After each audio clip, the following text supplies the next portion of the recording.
As Itowan slowly woke up, she felt like someone was watching her. Even though her eyes were still closed, she thought, why would my stepmother watch me while I sleep? She considered pretending to be asleep until whoever it was left. But it seemed like people kept coming in and out of her room. She felt tired and hungry from falling in and out of sleep while pretending. Finally, she opened her eyes slowly. To her surprise, she saw unfamiliar faces around her bed. One person rushed forward and said, "You are awake, princess." They held her hand gently. Itowan couldn't believe it. She had never felt like a princess. Her father was rich, but he didn't really care about her. The maids in the house were more important than her. Suddenly, she remembered something terrible. Didn't she die?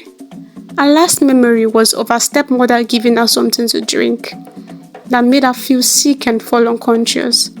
Just then, a very handsome man walked into the room. He looked at her with a big smile and said, "You're finally awake, Isoke."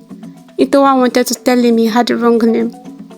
But when she looked at him, something deep inside her felt like she knew him.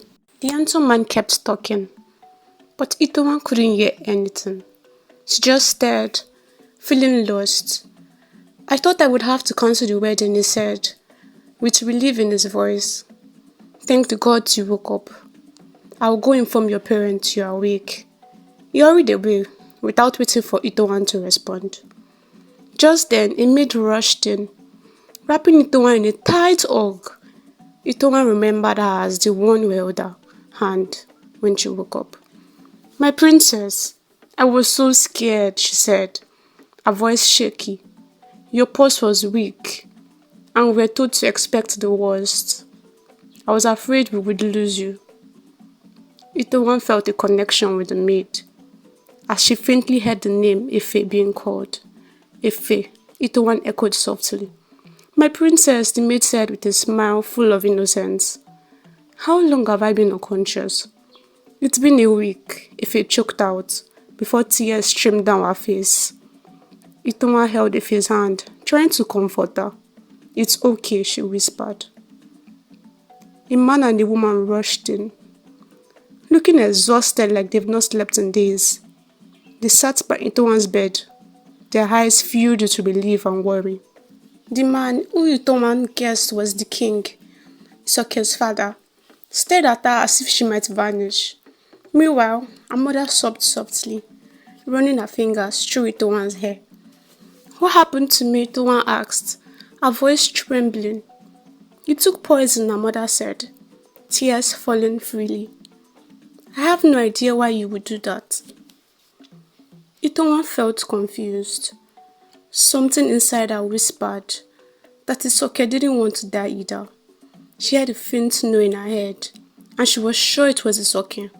She asked to be alone, and just like that, Itowan was alone for the first time since her awakening as Isoke. Still hungry, but finally alone. As she pondered about the recent happening, a light knock was heard as a man who bore resemblance to a mystical being walked in with a tray of food. Itowan could not hide her happiness for the food. "How did men hear this handsome?" she thought out loud. The man heard this and smiled. "You need to eat, Isoke. You have lost so much weight." Itowan couldn't help but realize this was the first person to address her without addressing her formally. She immediately felt at ease around this man. He sat on a chair across her bed and waited for her to eat. "Why are you staring at me?" she said amidst. He laughed at the sight of her cheeks and said, "Because you are the most beautiful woman in the world." At that moment, a lot of things went through Itowan's head. Are you my lover or something? Am I not getting married? She couldn't help but say. Are you experiencing side effects from the poison? He said with worry in his eyes. Let me call the physician. There's no need for that, Itowan replied. Just some memories that need to be refilled. Repeating the question again. Are you my lover? Am I not getting married to the man from earlier? Understanding filled his eyes as he explained. The man earlier was my cousin, Omokaru. I was attending to the recent flood victims in my village and asked him to keep me updated. I'm sorry I wasn't here when you opened your eyes, my love. Itowan didn't know how to tell this man that she didn't even know his name or him, despite feeling a connection. Just then, the man from earlier barged in. No, sir, you have to come. The citizens need you to address them. Everyone is restless. Itowan couldn't help but think, did the gods ever get tired of miracles? She finally knew his name. Nosa. Prince Nosa looked at her, reluctant to leave, but Itowan reassured him. I'll be fine. As he left, she couldn't shake the worry. Was Isoken cheating on Nosa with Omokaro? The uncertainty weighed heavily on her heart. Days went by, and Itowan was getting accustomed to her life as Princess Isoken, the youngest of two daughters of King Olise and Queen Omoraye. Isoken's older sister, Edehin, was away for peacekeeping around the neighboring kingdoms. Itowan often wondered, what sort of sister would not return when her younger sister was at the brink of death? Something told her the sisters didn't get along. Prince Nosa and Prince Omokaro had not come to the palace either since the last time.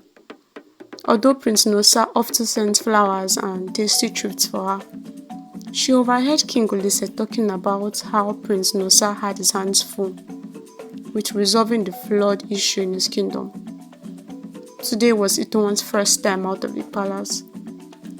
She convinced King Olise to let her go into the kingdom for a change of scenery. He permitted her on the condition that she went with Efe and Edehi, a palace guard. Itowan didn't mind going with Efe. She had gotten fond of her. But she felt uneasy with Edehi. The way he looked at her like he had something in his mind unsettled her. Efe, what fun places do you suggest we go to? Itowan asked. Efe, with a shy smile, replied, we could check out the pet store first. You always talked about wanting a cat and a bunny. Itowan couldn't help but laugh out loud. Cats traumatized her. Her stepmother and sisters had cats and they were the worst. How about just bunnies? Itowan jokes. Immediately they walked into the pet store and the store merchant rushed to attend to Itowan, making sure she was comfortable. All this was new to Itowan. Life as a princess sure was great, she thought. As she checked each animal in the store, her eyes fell on the most beautiful cats. Even with her bias against cats, she couldn't deny this one stole her heart. The cat stared at her like it could hear Itowan's thoughts, and just like that, she didn't see it again. As she was leaving the store, something pulled on her gown. She looked down to see a very adorable bunny. For some weird reason, it reminded her of the cat from earlier. She felt compelled to adopt it. And just like that, Itowan had her first pet. A cute, fluffy bunny with fur so brown. The perfect description of an ideal bunny. Itowan's first night with her bunny, which she named Kiki, was chaotic. He nibbled on everything in the palace. For a bunny, it was a handful. In a way, it was exactly what the palace needed to liven it up. As Itowan realized, although Isoken had a wonderful family and palace life, they seemed stiff and boring. One night, as Itowan settled into bed to reflect on what she had gathered about Isoken's death and how it corresponded with hers, she heard a thump on her window. At first, she excused it as hearing wrongly, but it persisted, so she went to check. As she put the balcony door open, something hit her forehead and she fell unconscious. Itowan found herself submerged underwater, being dragged by a figure she couldn't quite see clearly. Initially, fear gripped her and she held her breath, afraid of drowning. But to her surprise, she realized she could breathe underwater, and so she relaxed, allowing the figure to guide her. As they descended to the bottom of the water, she got a glimpse of a face that bore a striking resemblance to her own reincarnated self. "It's okay," she called softly. The face, one she had grown accustomed to seeing in the mirror each morning, smiled back at her. Suddenly, the smile faded, replaced by a look of sadness. "Be careful of them," the figure repeated over and over. "Be careful of who?" Itowan asked. Her curiosity sparked. As Isoke moved her lips to reply, everything went dark, and Itowan woke up in her bed, covered in cold sweats. Was it all just a dream, she wondered? She glanced at the balcony doors, which were open. No, it couldn't have been a dream, she concluded. Suddenly, she heard a familiar voice. "It's okay, you are awake." "I was so scared, I was just about to call your parents." "How long was I out?" she asked. 2 minutes, he replied. 2 minutes, she echoed. It felt much longer, she thought. "What are you doing here?" she inquired. "I wanted to see you. I missed you." "I snuck out of the palace. Moraye doesn't know, and I didn't want to tell your parents either." "Oh, was that why you wanted to kill me?" Itowan jokes. Prince Nosa, unaware of the jest, drew closer to her and said softly, "I am really sorry, Isoke. I don't know what I would have done if something happened to you." As Itowan pondered Isoken's warning, she couldn't help but feel grateful for Prince Nosa's concern. Who was Isoke talking about, she wondered. Prince Nosa enveloped Itowan in his arms, sharing stories of their past and the future he envisioned with her. She fell asleep in his embrace, only to wake up to an empty bed and a beautiful note beside her. "To the one who completes me, my beautiful Isoke, I love you now and forever." Itowan couldn't help but smile, though she wished her own name adorned the letter. Kiki hopped onto the bed, seemingly understanding her thoughts. "What are you looking at?" Itowan laughed, just as she began to think life was good. As she had breakfast, Efe rushed in. "My princess, your sister is here." Itowan couldn't shake the unease that settled over her at Efe's words. "Why do you look like that?" she asked, concern etching her features. The doors to her room swung open. "Good morning, little sister. I see you are well." Her sister greeted her, sending a shiver down Itowan's spine.